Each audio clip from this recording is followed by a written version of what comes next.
Dentre as características encontradas na base do iceberg da inquietação, a nossa lição destaca, no estudo de hoje, o egoísmo. O que vem a ser o egoísmo, irmãos? Egoísmo é amor próprio. Egoísmo é defender os seus próprios interesses acima de quaisquer outros. Egoísmo é estar num mundo competitivo. Hoje as pessoas até falam que é bom ser egoísta, porque você tem que se defender. Se você não for egoísta, você perde. O Senhor Jesus contou uma parábola, irmãos, a parábola do rico insensato. Está lá no livro de Lucas, no capítulo 12, dos versos 13 até 21. E o título da palavra já mostra, irmãos, qual é a característica deste rico. É um rico insensato, é um rico que não tem bom senso. Ele é desprovido de bom senso. Mas como é que foi dita essa parábola? Qual foi o contexto dessa parábola? Como é que estava Jesus e os outros quando essa parábola foi dita? Por que o Senhor Jesus elaborou essa palavra? Qual era o momento? Bom, Jesus estava na multidão, irmãos. E alguém da multidão arguiu a Jesus e falou assim: Jesus, fala para esse meu irmão dividir a herança comigo. A partilha de uma herança, a partilha entre dois irmãos. Olha, irmãos, você que já viveu pouco ou muito, mas se você já viveu muito, se você já viveu longos anos como eu, você já viu muitas brigas de irmãos por causa de herança, mas muitas. E olha, irmãos, as brigas por herança não são por grandes heranças ou por pequenas heranças, são por quaisquer uma. Às vezes briga por causa de uma casinha, às vezes briga por causa de uma indústria, às vezes briga por causa de um carro, às vezes por causa de uma carroça. A briga entre heranças, ela é universal e ela é atemporal. Lá no tempo de Jesus, já estava havendo essa briga por causa da herança e estavam querendo que Jesus resolvesse a questão. Jesus não disse que não era mediador entre eles, não seria mediador entre eles. Mas ele propôs uma parábola. E ele diz assim, antes: acautelai-vos e guardai-vos da avareza. A vida de um homem não consiste na abundância dos bens que ele possui. Acautelai-vos. O verbo acautelar, irmãos, quer dizer o quê? Toma cuidado, previna-se. Toma cuidado, acautelai-vos de guardai-vos da avareza.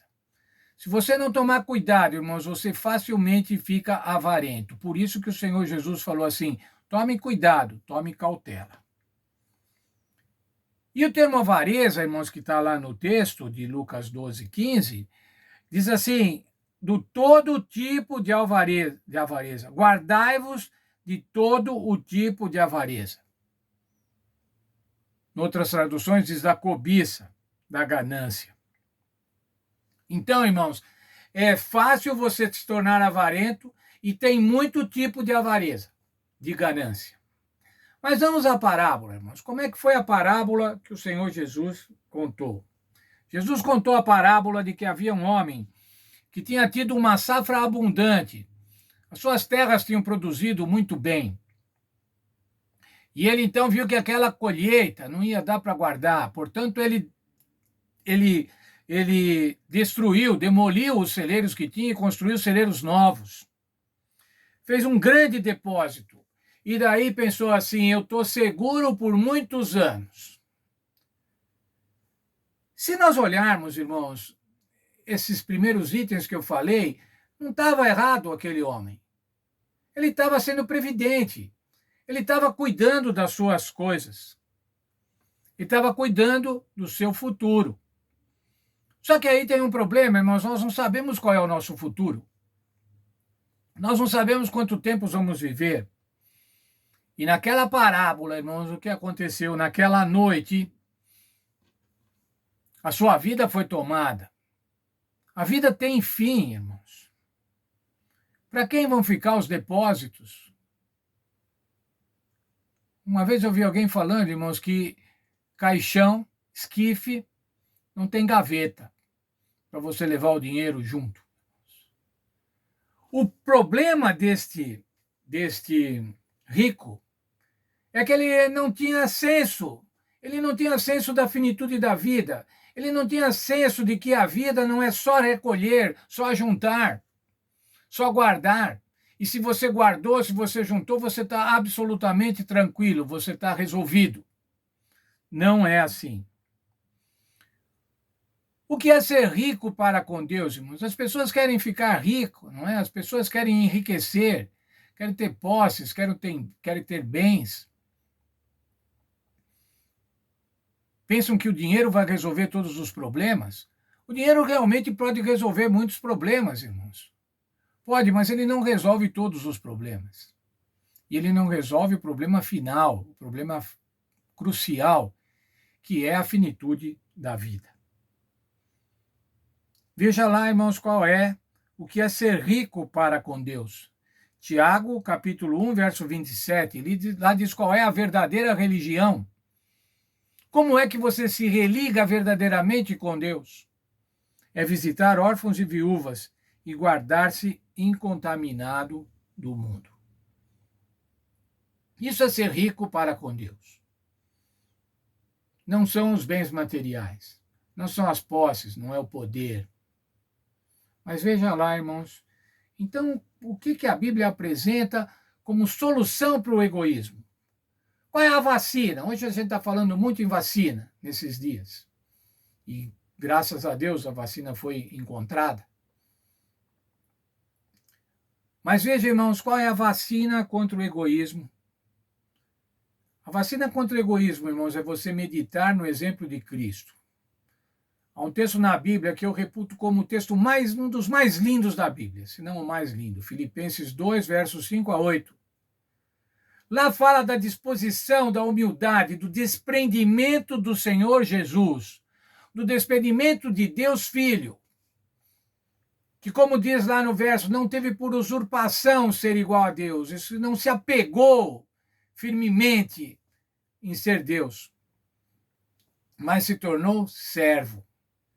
Se tornou homem, enquanto servo se tornou homem. Ele podia ser servo, mas servo anjo. Mas ele se tornou servo homem, ser humano. E ele foi sujeito à morte, e à morte de cruz. Aquele que era, em essência, Deus. A sua essência era divina, Deus Filho. Se você olhar lá no Evangelho de João, no primeiro capítulo, você vai ver qual era a essência do Senhor Jesus. Deus junto com o Pai, desde a eternidade. E ele veio ser servo de todos. Esse é o exemplo, irmãos. Para que você vai ser egoísta? Para que você vai brigar por bens materiais? Para que você vai brigar por dinheiro? É claro, irmãos, você também tem que cuidar das suas posses. Você não pode ser imprevidente. Mas você não pode achar que as suas posses vão ser responsáveis por te dar vida eterna. O que te dá vida eterna é o Senhor Jesus Cristo. Quero ler para concluir o texto de Mateus, o Senhor Jesus falando também, Mateus 6, versos 20 e 21. Lá diz assim: mas ajuntai tesouros no céu, onde nem a traça nem a ferrugem destroem, e onde os ladrões não roubam nem arrombam. Pois onde estiver o vosso tesouro, aí estará também o vosso coração. Ajuntar tesouros nos céus. Ajuntar tesouros do céu, fazendo a vontade do Senhor Jesus, pregando o evangelho, fazendo assistência social, promovendo a justiça social, cuidando dos irmãos. Onde que está o meu tesouro?